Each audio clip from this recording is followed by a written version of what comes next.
Hello, a very good evening. Welcome to the Mega News at 6, coming to you live from our studios on the 10th Avenue Extension, Greater Estate, Nungwa, Adivano. The news is also live on our social media handle on MBN 360. My name is El Samuels. Let's take a look at the headlines.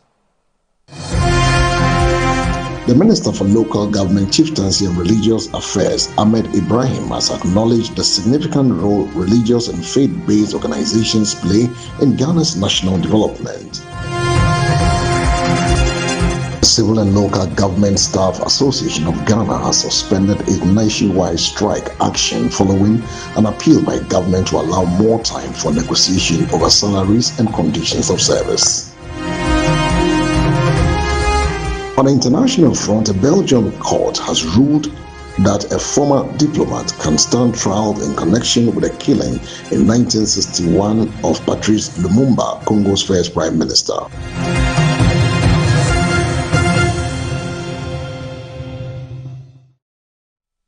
Details of those stories and more coming up. The Ghana Armed Forces has announced the completion of the selection process for the first batch of recruits, with a total of 2,000 individuals set to commence training as part of broader nationwide enlistment exercise.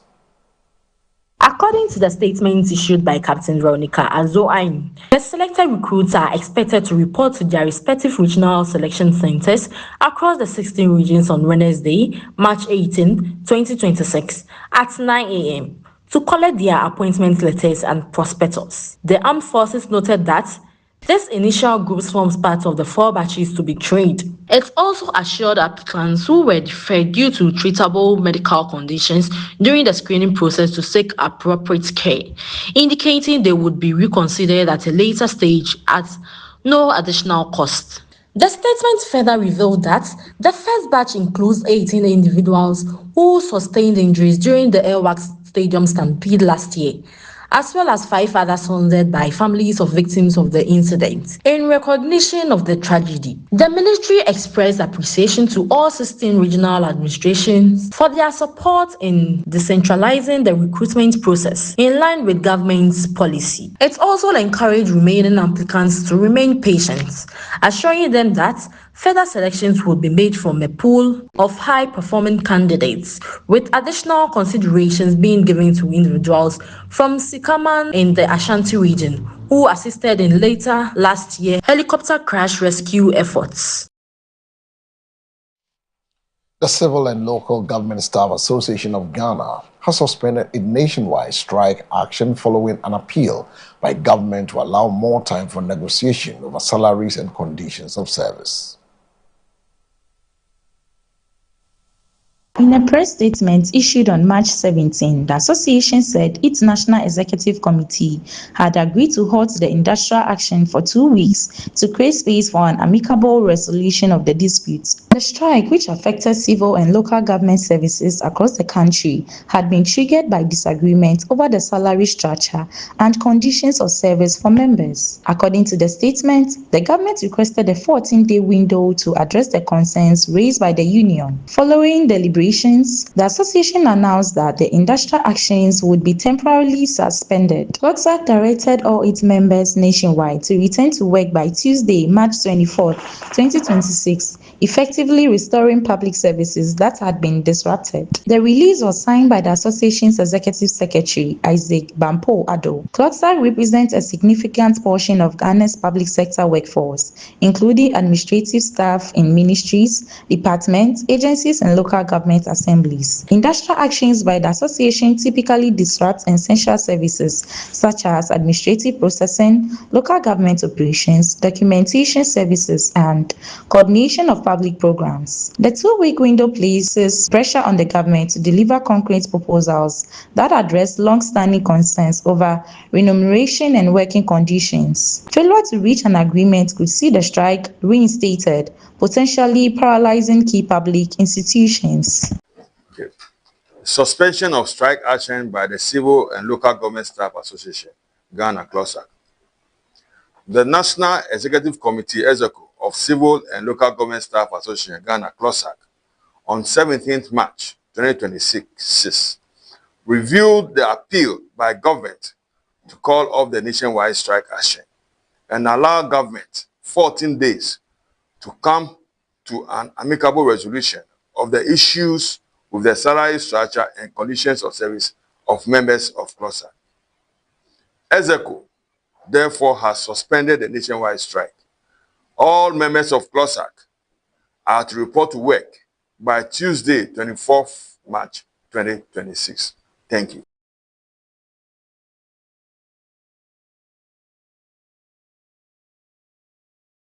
The Minister for Local Government, Chieftaincy and Religious Affairs, Ahmed Ibrahim, has acknowledged the significant role religious and faith-based organizations play in Ghana's national development.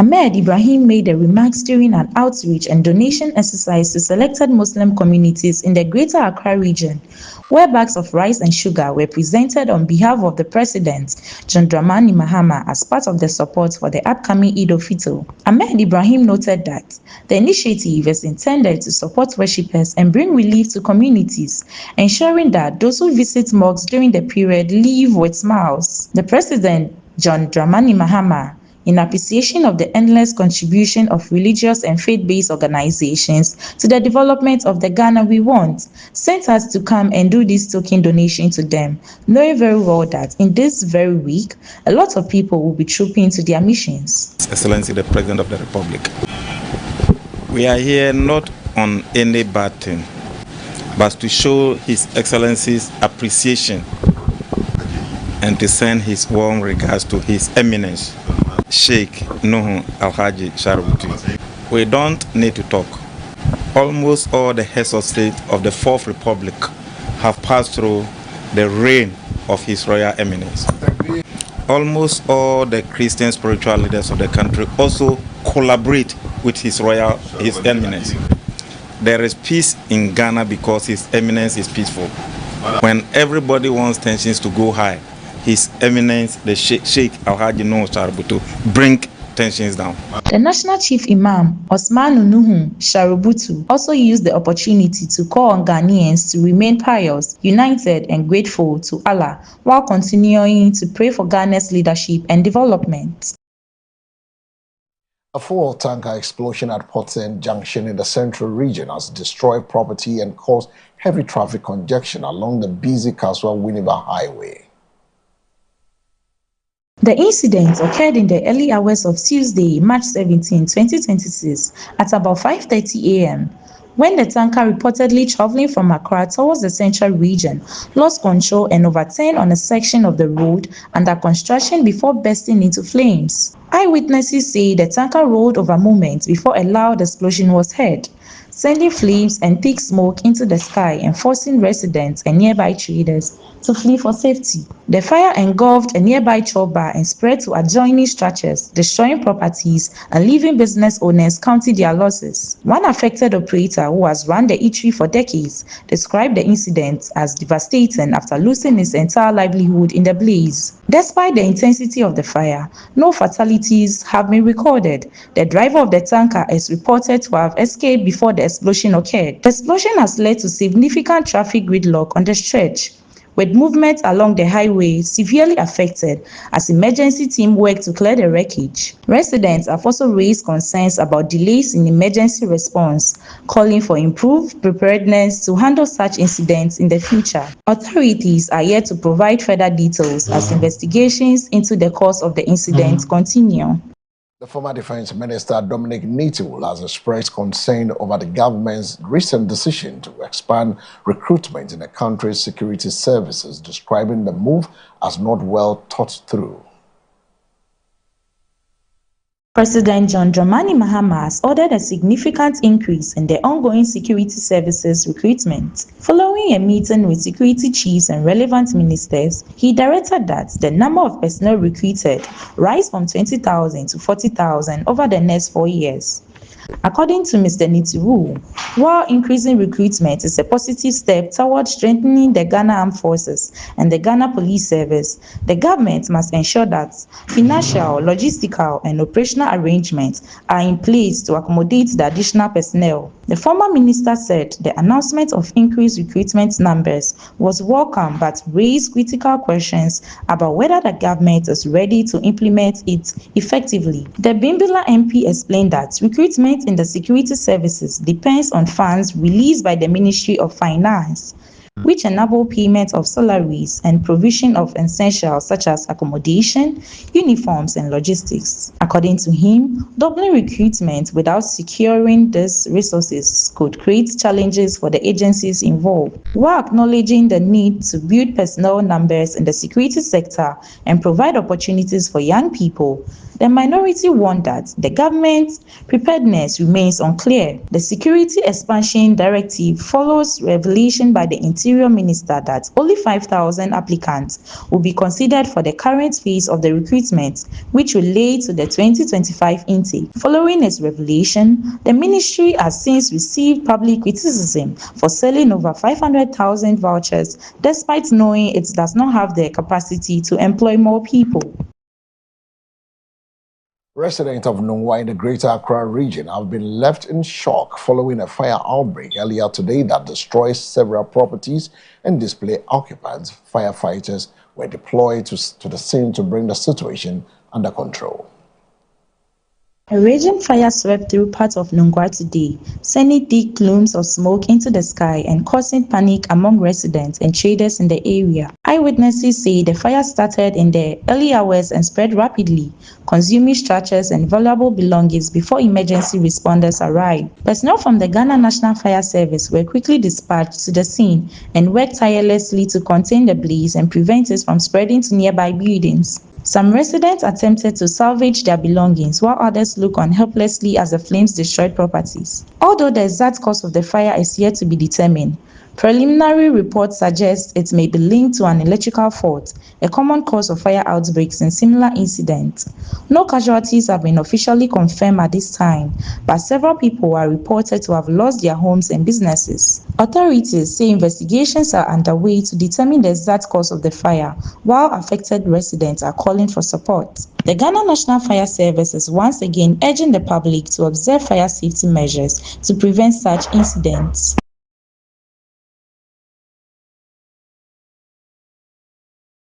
And with this fire outbreak, we go for a commercial break. When we return, we'll bring you the business.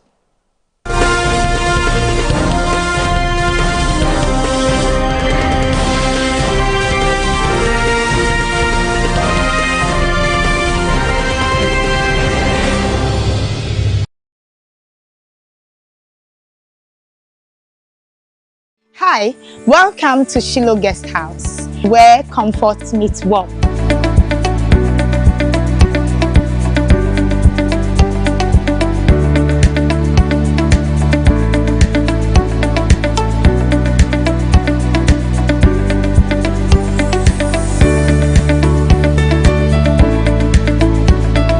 Our serene environment and cozy rooms provides a pleasant stay.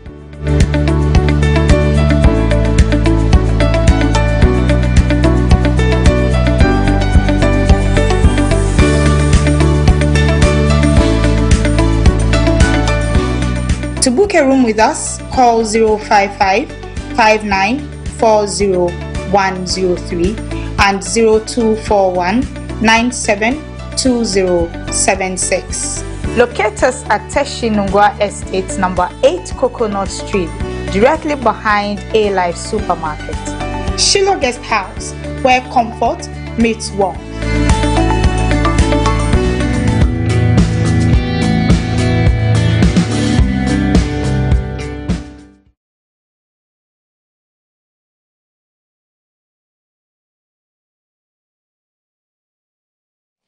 Welcome back on the business deck. The CEO of the Ghana National Chamber of Commerce and Industry, GNCCI, Magbedu Abuaji, says Ghana's unemployment crisis could have been significantly reduced if one factory, one district, one factory policy, one D1F policy has been properly.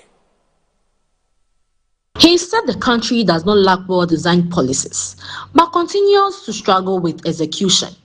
He revealed that engagement between the private sector and policymakers has begun, although decisions are still ongoing. But Mr. Abuaji stressed that engagement alone is not enough, insisted that the real issue lies in implementation. He urged that the government cannot, by itself, address the country's unemployment problem, pointing to the private sector's dominant role in job creation. For just 6%, the 94% or so is being unemployed by the private sector. So just create the right environment. So it's the private sector that we must empower. We must create the right conditions. He said, on the proposed 24-hour economy, Mr. Abuaji said the ideas is not new in terms of rhetoric, as similar claims have been made about the private sector leadership in the past. Obviously would have employed, but not as expected. Okay. And let me put it this way. The economy itself, the structure of the economy itself also has a problem. If you have an economy where the services sector is the major driver of your growth, then obviously you have high rate of unemployment. The services structure, the sector, employs 6 million people, the agri sector employs 5 million people, and the industrial sector employs just 2.5 million people. It's a clear indication that the structure is wrong. In an economy like we are having, you expect that the industrial sector and agri sector will lead the growth, the source of growth, and then the services sector as a derived sector will support these sectors. What we are experiencing now is a structure of a developed economy, where they have a very strong manufacturing and industrial sector, a very strong agri sector, and the service sector is providing support services. We have reversed it. So anytime you see the growth rate, as we are saying, oh, we have recorded 5.5 of GDP growth and all those things, all consistently what we have recorded, we call it jobless growth. So you see a growth, but that growth is not creating jobs. And when you consistently have that, the result is what we are seeing. So we need to change the structure of the economy, as we have said several times, to ensure that the industrial sector leads this economy. Industrial sector has a very long value chain. Long value chain. Assuming you are manufacturing, let's say, fruit juice, just for the sake of argument's sake, from the person who owns the land, those who are preparing the land, those who are producing maybe the pineapple and all those things, from those who are transporting, before it even gets to the manufacturing, the firm, they will add value to it before it is distributed. Within all these nodes, we are creating jobs for Ghanaians. But if the manufacturing sector or industrial sector is not doing well, the service sector, name them, you have banks, we have telecommunication, how many people are they employing?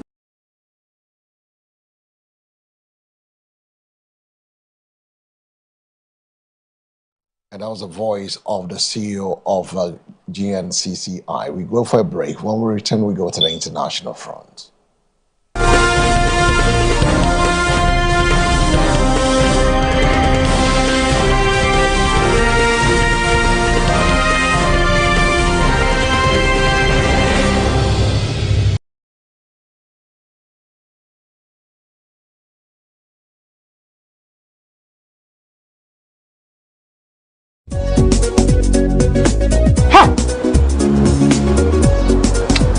So there's some local fast food.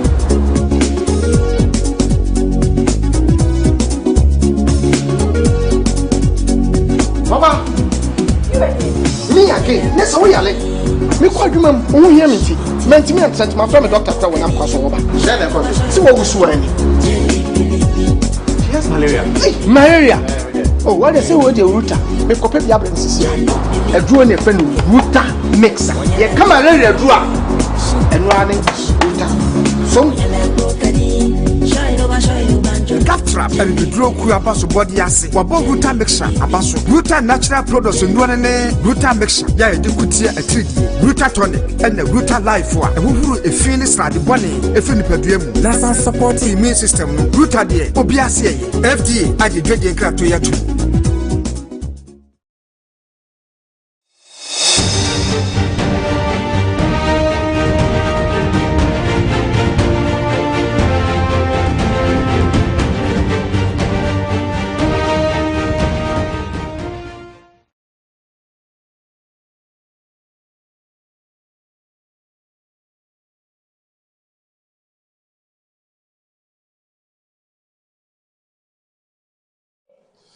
Welcome back from the break. We move to the international front. It's still live on the Mega TV with the Mega News at 6, coming to you live from our studios on the 10th Avenue Extension, Great Estate. A Belgium court has ruled that a former diplomat can stand trial in connection with a killing in 1961 of Patrice Lumumba, Congo's first prime minister. Pierre Davigon, now 93, is accused of involvement in unlawful detention and transfer of Lumumba and of his degrading treatment. Davigon was a trained diplomat at the time and went on to become a vice president of the European Commission. He is the only surviving member of the 10 Belgians accused in a criminal case brought by Lumumba's family in 2011.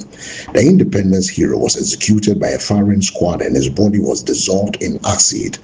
Belgium, the former colony power, has recognized its responsibility and apologized both to Lumumba's relatives and the Democratic Republic of Congo, as the country is now known. The leader's grandson, Mahid Lumumba, welcomed the decision by Brussels court that Davigon could stand trial. "We are all relieved," he told the AFP news agency. Belgium is finally confronting its history. The ruling is subject to appeal. Lumumba was appointed prime minister after Congo gained independence in June 1960.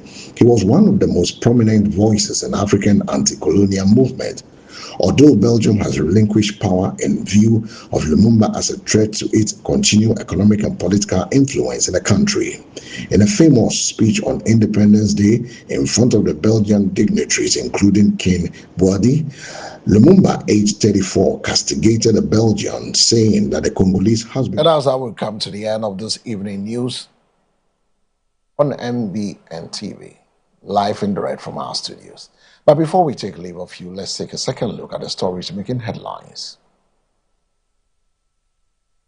The Minister for Local Government, Chieftaincy and Religious Affairs, Ahmed Ibrahim, has acknowledged the significant role religious and faith-based organizations play in Ghana's national development. The Civil and Local Government Staff Association of Ghana has suspended its nationwide strike action following an appeal by government to allow more time for negotiation over salaries and conditions of service. On the international front, a Belgian court has ruled that a former diplomat can stand trial in connection with the killing in 1961 of Patrice Lumumba, Congo's first prime minister.